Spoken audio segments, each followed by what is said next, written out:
আমাকে বলে কারিমুল্লাহ এত জলসা করো, তুমি যে ভাষায় ওয়াজ করো এইরাম কাঁচা বাংলার ওয়াজ বাংলার কোনো বক্তা করে না, তা এত ওয়াজ করছো মানুষ পাল্টায় না কেন? আমি কি বলি জানেন, মানুষ হলি তো পাল্টাবে, ছাগল পাল্টায় কথা বলে না। আল্লাহর কিরে বাপ, ছাগলের যত গোলা জড়ে ধরে চুমো খান, আব্বা আব্বা পাশের বাড়ি জাব্বার চাচা কচি কচি লেবু গাছের চারা বইসে, যাসনি বাপ, খাসনি, তুই আমার দুলা ভাই, তুই আমার বোনাই, ওকে যাসনি, এনে তুই ছোলা খা, খেজুর খা, আপেল খা, মিষ্টি খা, ও শালা দড়ি খুলে দেন, আগে গিয়ে মজা করে খাবে না খাবে কথা বলে না। কারণ ছাগল কারোর কথা শোনে না। প্রতি সপ্তাহ ইমাম সাহেব মসজিদে গেবজে গেবজে গালতে ধোঁয়া তুলে দিল, আব্বা কবরে যেতে হবে, মরতে হবে, অন্ধকার কবর, পোকামাকড়ের ঘর, নামাজ ছাড়িস নে, নামাজ পড়। আমাদের ছাগলগুলো আচরতে যায় যায় ইমাম সাহেব বলছে সুদ খাস নে, সুদ খেলে বড় গুনাহ আল্লাহর সঙ্গে যুদ্ধ করা, ছোট গুনাহ নিজের মাকে রেপ করা। মোল্লারা শুনেছে কথা বলে না, শুনেছে। গত রাতে আমি হাওড়া জেলার বাগনানে ওয়াজ করছিলাম, একটা মালের গায়ে লেগে গেছে, কারণ আমার ভাষা তো আলাদা। এমন ওয়াজ করব দুই একজন ঠুকরে না উঠে গেল, তার ওয়াজ বলে সব মৌলবি বলবে একরকম, আমি বলবো আলাদা। আমি কিরাম বলিছি শুনবেন, শোনেন। আজ থেকে ১৫০০ বছর পূর্বে মদিনার পার্লামেন্টে দাঁড়িয়ে পৃথিবীর সব থেকে বড় সত্য সাংবাদিক নবী মুহাম্মদ সাল্লাল্লাহু বলেছেন, সুদের সব থেকে বড় গুনাহ আল্লাহর সঙ্গে যুদ্ধ করা, সব থেকে ছোট গুনাহ নিজের মাকে রেপ করা, নিজের মাকে ধর্ষণ করা, নিজের মায়ের সাথে জেনা করা। বিশ্ব নবী বলেছেন, যে সমস্ত মুসলমানের ছানারা, যে সমস্ত মুসলমানের বাচ্চারা যারা বন্ধন লোনের টাকা খেলো, গ্রুপ লোনের টাকা খেলো, সুদের টাকা খেলো, তারা নিজের মাকে রেপ করলো, তারা নিজের মাকে ধর্ষণ করলো। আজ বাংলার মুসলমান, আজ ২৪-এর মুসলমান, আজ ভারতের মুসলমান, এরা বলে মায়ের সাথে রেপ করা হয় হোক, এরা মাকে রেপ করতে দ্বিধা করে না। তারপরেও বন্ধন লোন, গ্রুপ লোনের টাকা খাওয়া, জোরে বলো, সারা জীবন ভর তো বন্ধন লোন, গ্রুপ লোনের ওয়াজ শুনেছেন। এইরাম ভাষার ওয়াজ আজও পর্যন্ত কোনো বক্তার মুখে শুনেছেন? আরে কথা বলে না। এ ভাষা বলতে গেলে ভিতরে পাওয়ার থাকতে হবে। এই শোনেন, এই বাবু, মুসলমানদের বড় দোষ কি জানেন? যেটা শোনে সেটা বিশ্বাস করে নেয়। কেন বিশ্বাস করবে? কেন? আমি তো ভুল বলতে পারি, আরে আমি তো অন্যায় বলতে পারি, আমার তো ভুল হতে পারে। আপনাদের এলাকায় আলেম আছে না নেই? কাল সকালে চেক করে নেবেন। কারিমুল্লাহ বলে একটা বক্তা এসে বলে গেছে, বন্ধন লোন, গ্রুপ লোন, সুদের টাকা খাওয়া আর নিজের মাকে, আমি যে ভাষা বলছি ওই ভাষা বলবেন, নিজের মার সঙ্গে রেপ করা, ধর্ষণ করা একই সমান সমান। আলেমটা যদি বলে কারিমুল্লাহ এটা জাল হাদিস বলে গেছে, এ কথার কোনো ভিত্তি নাই। ২৪ পরগনার মাটিতে আমার মতো কুলাঙ্গারকে ঢুকতে দেবেন না। আর এটা যদি হাদিস হয়, এটা যদি নবীর মুখের বাণী হয়, তারপরেও যারা বন্ধন লোন, গ্রুপ লোন খাওয়া ছাড়বে না, এরা কাবরা মুচি ছানা হবে, মুসলমানের ছানা হতে পারে না। কেননা মুসলমানের বাচ্চারা নিজের মাকে রেপ করতে পারে না। ভালো করে শোনেন, নামাজ না পড়লে বেঈমান হয়ে যাবে। ভালো করে শুনুন, নামাজ না পড়লে বেঈমান হয়ে যাবেন না। নামাজ যদি অস্বীকার করেন, কথা বুঝতে পারেননি? আয় বাবু এদিকে দেখা, নামাজ পড়েননি, আল্লাহ কাজে ছিলাম, আল্লাহ বুঝতে পারিনি, আল্লাহ আমি দুদিন নামাজ পড়িনি, আল্লাহ আল্লাহ মাফ করে দেবে, ভুল করেছি আল্লাহ, ভুল করি। আর যদি বলেন নামাজ পড়ে কি হবে, কথা বলে না, তখন বেঈমান হয়ে যাবেন, গুনাহ করবেন, হারাম খাবেন, আবার বাঁদরামি করার জায়গা পাও না, যুক্তি মারাবে। বন্ধন লোন, গ্রুপ লোন খেয়েছো, যদি বলো আল্লাহ আমি গরিব মানুষ বিপদে পড়ে করে ফেলেছি, আল্লাহ আমার একটু সচ্ছল হয়ে গেছে, আমি মাপ চাচ্ছি আল্লাহ খোদার কসম, আর জীবনে কোনোদিন আমি বন্ধন লোন গ্রুপ লোন নেবো না। নবীর মেম্বারে বসে বলছি মাপ পাবেন। আমার ওয়াদ বুঝছেন না, বোঝেন না? আল্লাহ আমি নিয়ে ফেলেছি, আল্লাহ আমি গরিব মানুষ, আল্লাহ কি করব, আমি ভুল করেছি, তবে আল্লাহ এইটা শোধ করে দিয়ে আর জীবনে নেবো না, মাপ পাবেন। আর যদি যুক্তি দেখাতে যান, এই মৌলবীদের কথা বাদ দে, আমি গরিব মানুষ কোথায় পাবো, ও যুক্তি খাড়া করে। যারা অন্যায় করে যুক্তি দেখায় এরা শয়তানের বাচ্চা, শয়তান। প্রমাণ না দিতে পারলে স্টেজে নামতে দেবেন না। এই আদম নবী ভুল করেছে না করেন? কথা বলে না? আল্লাহ আদম নবীকে তৈরি করে জান্নাতে দে বলেছে, যেখানে ইচ্ছা চা, যা ইচ্ছা খা, যেরকম ইচ্ছা মোস্তানি দিয়ে চল, তবে খবরদার এই ওই গাছটা ধারে যাস নে আর ওই জিনিসটা খাস নে। আদম নবী ফাউল করেছে না করেন? জোরে বলো। ভুল করেছে। তা আদম নবী ভুল করেছে, আদম সন্তান ভুল করবে না করবে না? বাপ ভুল করেছে, বেটা ভুল করবে। আল্লাহ বলছে তুই 1000 বার ভুল কর, 1000 বার আমার কাছে মাপ চা, আমি আল্লাহ তোর মাফ করে দেবো। সুবহানাল্লাহ। মাপ চা। আর যারা অন্যায় করে, আজাজিল অন্যায় করলো, করে আল্লাহর কাছে যুক্তি মারাতে গেছে, ও আল্লাহ ও তো মাটির তৈরি, আমি তো আগুনের তৈরি, যুক্তি দেখাতে গেল শয়তান হয়ে গেল। দুটো পায়ে ধরে বলে যাচ্ছি, অন্যায় করেছো, ভুল করেছো, আল্লাহর কাছে মাপ চাও, মাপ পেয়ে যাবে। একবার সুবহানাল্লাহ বলেন, জান বড় দরুদ শরীফ আল্লাহুম্মা।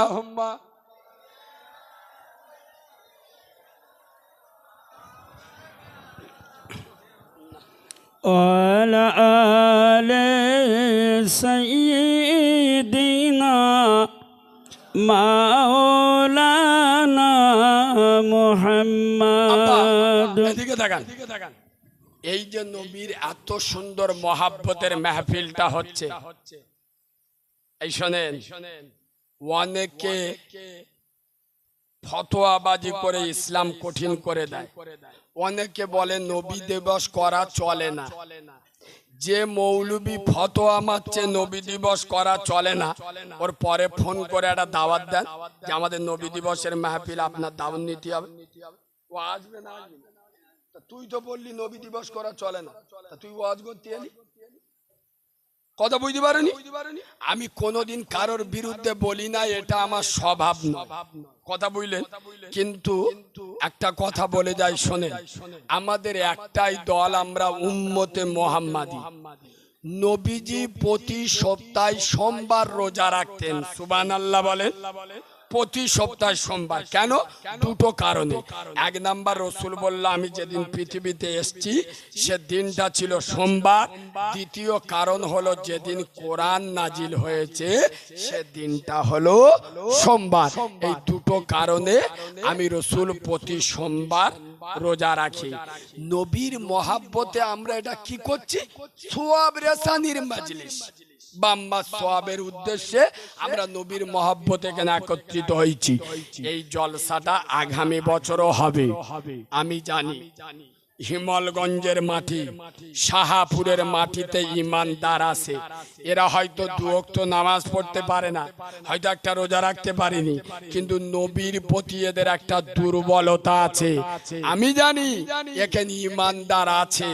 এতগুলো লোকের ভিতরে আয় আব্বা, আমি একজন মা হারা ছেলে। আমি যেদিন পৃথিবীতে এসেছি আমার দাইমারা এখনো বেঁচে আছে। তারা বলে কারিমুল্লাহ, তোর মাকে তোর দিকে একবারও তাকানোর আল্লাহ সুযোগ দেয়নি।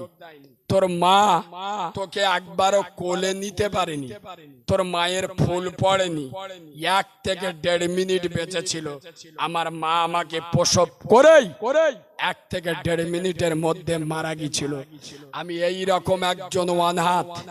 আমার নবী বলেছেন, আমার মাথায় হাত বুলালে নবীর মাথায় হাত বুলানো হয়। আর ইয়েতিমের কথা এসে গেল যখন একটা নখটা তুলে দিই পাগল হয়ে যাবেন। আম্মা জান আয়েশা হুজুর একদিন বাড়িতে আছে, রাসূলুল্লাহ এসে বলছে আসসালাম। আম্মা জান আয়েশা হুজুরকে রাসূল এসে বলছে, আয়েশা, ও আয়েশা, খুব খিদে লেগেছে, কিছু খেতে দেবে আয়েশা? তা আয়েশা হুজুর বলছে, ইয়া রাসূলুল্লাহ, 2টো রুটি ছিল। কটা? একটা আপনার, একটা আমার। হুজুর, আমার ভাগের রুটিটা আমার খুব খিদে লেগেছিল, আমি খেয়ে নিয়েছি, আর আপনার ভাগের রুটিটা রেখে দিয়েছি। এমন সময় 2টো ইয়েতিম বাচ্চা দুয়ারে এসছে, আপনার বিনা পারমিশনে মাঝখান থেকে কেটে হাফ হাফ করে 2টো ইয়েতিম বাচ্চা দিয়ে দিস।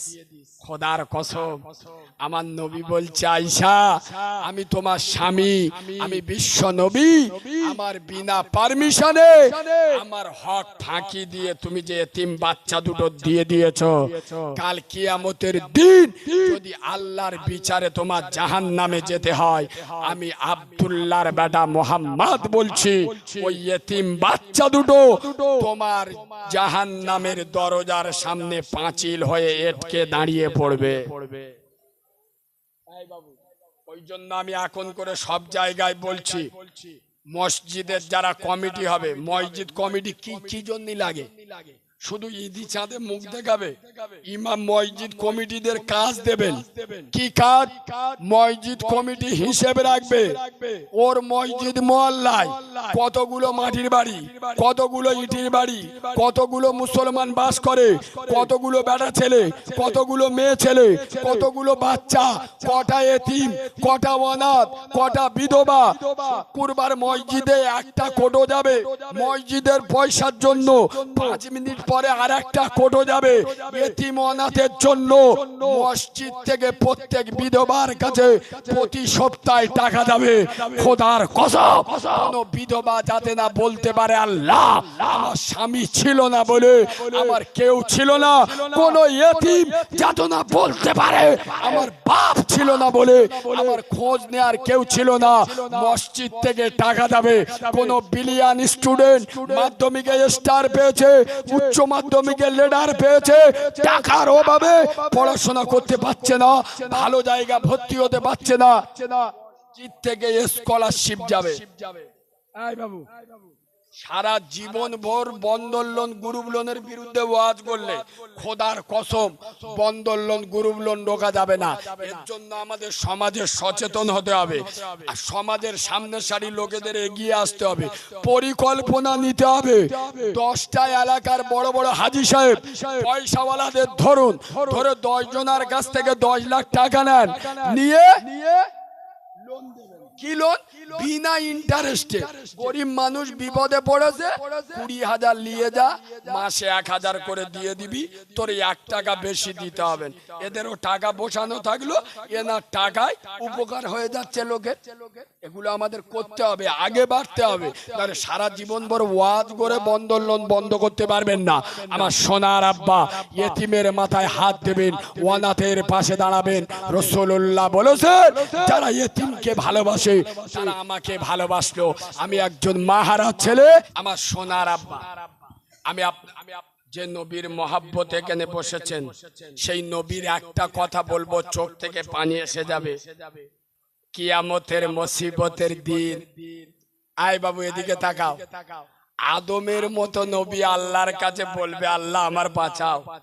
ইব্রাহিম খলিলুল্লাহর মতো নবী আল্লাহর কাছে বলবে, আল্লাহ আমার বাপ আজরের সাথে কি হিসেব নিকেশ করবে জানি না, তুমি আজকের আমার বাঁচিয়ে নাও। মুসার মতো নবী বলবে, আল্লাহ আমার বোন মারিয়ামের সাথে কি হিসেব করবে জানি না, আমাকে বাঁচিয়ে নাও। নূহুর মতো নবী আল্লাহর কাছে বলবে, আল্লাহ আমার ছেলের সাথে কি হিসেব করবে জানি না, আমাকে বাঁচিয়ে নাও। আরে ঈসার মতো নবী, যে নবী 20 বছর বয়সে নবুয়ত নবুয়ত পেয়েছে, যার উপরে ইনজিল কিতাব অবতীর্ণ হয়েছে, যাকে 33 বছর বয়সে আল্লাহ তুলে নিয়েছিল, আবারও আখিরি জামানায় আমাদের নবীর উম্মত হয়ে আসবে। সেই ঈসার মতো নবী বলবে, আল্লাহ আমার মার সাথে কি হাসর করবে আমি জানি না, আজকের তুমি আমাকে বাঁচিয়ে দাও। হে শাহপুরের হতভাগা মুসলমান, একদিক দিয়ে করুণ সুরে আমার মদিনাওয়ালা নবীর আওয়াজ ভেসে আসবে। আমার নবী বলবেন না আল্লাহ আমার কি হবে, আমার নবী বলবেন না আল্লাহ আমার হাসান হুসেনের কি হবে, আমার নবী বলবেন না আল্লাহ আমার ফতেমার কি হবে, আমার নবী বলবেন না আল্লাহ আমার খাদিজার কি হবে, আমার নবী বলবেন আল্লাহ আমার শাহপুরের উম্মতে মুহাম্মাদীদের কি হবে। আল্লাহ আমি তোমার মুস্তাফা আজ সিজদায় অবনত হলাম। আমার শাহপুরের মুসলমানেরা এরা যতই গুনাহগার হোক, মা ছেলে যতই খারাপ হোক, মায়ের কাছে ছেলে ভালো, এরা হাজার গুনাহ করুক, এরা তো উম্মতে মুহাম্মাদীর আল্লাহ এদের যতক্ষণ নাজাত দেবে না আমি রাসূল সেজদা থেকে মাথা উঠাবো না। যে নবী কিয়ামতে কাঁদবেন, যে নবী আজও কবরে শুয়ে শুয়ে ইয়া রাব্বি হাবলি উম্মতি, আর আজ সেই নবীর উম্মত এক ওয়াক্ত নামাজ নাই, একটা রোজা নাই, হাল হারাম বাছা নাই। আমি আপনাদের দুটো পায়ে ধরে বলে যাই, হে শাহপুরের মুসলমান, আমি বাচ্চা মাওলানা কারিমুল্লাহ জেহাদি, আল্লাহ আমাকে 6 বছর বয়স থেকে ওয়াজ করাচ্ছেন। শুধু বাংলা নয়, ভারতের বিভিন্ন রাজ্যে জলসা করি। আজও আমি সুদূর ডায়মন্ড হারবার থেকে আপনাদের শাহপুরে জলসা করতে এসেছি। কসম খোদার করে আমি কারিমুল্লাহ বলি, আমি কিন্তু খালি হাতে আসি নাই। আজ আমি বাচ্চা মাওলানা কারিমুল্লাহ জেহাদি শাহপুরের মুসলমানদের হাতে, শাহপুরের তরুণ নবীনদের হাতে, শাহপুরের যুবক জওয়ানদের হাতে, শাহপুরের নওজওয়ানদের হাতে, শাহপুরের বয়স্ক বাবাজিদের হাতে, শাহপুরের সোনামণি মা বোনেদের হাতে, এক হাতে আল্লাহর কোরআন তুলে দিতে চাই, আর এক হাতে আল্লাহর নামাজের পাটি তুলে দিতে চাই। যে মুসলমান কোরআন মেনে নেবে, নামাজের পাটিকে সঙ্গী করে নেবে, সারা বাংলা নয়, সারা ভারতবর্ষ নয়, সারা পৃথিবীতে কোনো জাতি নাই, কোনো নেতা নাই, কোনো নেত্রী নাই, মুসলমানদের গায়ে একটা কাঁটার আঁচল লাগাবে। এক হাতে আল্লাহর কোরআন, আর এক হাতে, জোরে বলেন, এই দুটো জিনিস আমাদের কাছে আছে। মুসলমানদের কাছে সব আছে, কোরআন নাই, নামাজ নাই।